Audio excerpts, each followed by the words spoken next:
Blokun maraqlı suallarından biri. Demək deyir ki, iki sözdən biri bütün tələbləri ödəsə də, bütün tələbləri ödər, amma digəri heç bir tələb ödəmir. Başlayaq sıxlaşdıran. Sözün kökü sıx. Eləmi?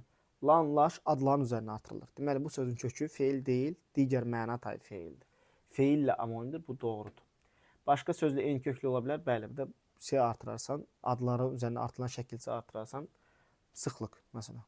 Yenə oldu nə? Eyni köklü. Leksik şəkilçilə işlənib, laş leksik şəkilçidir. Tərkibinə görə iki cür təhlil olunur deyəndə artıq qalırsan. Yəni, bunu ikinci cür düşünə bilmirsən də, bu getdi. Qırıcılar sözünə tərkibinə görə iki cür düşünə bilmirsən. Qavramağı da iki cür düşünə bilmirsən. Daşladaq amma düşünə bilirsən. Bax, aq əksiyonu sözün sonu bitirsə nə demişdik? Ya bu anı mən belə götürəcəm, qını ayrı, arzu şəkli kimi və yaxud da ikisini birlikdə götürəcəm, əmr şəkli kimi. Elə deyil. İki cür düşünmək olur. Yəni, bu şərti ödədi. Daş sözün kökü. Lalə də adların üzərindən artırılan leksik şəkilçi. İndi kökü feillə amonimdir, bəli, daşmaqdır digər məna tayı.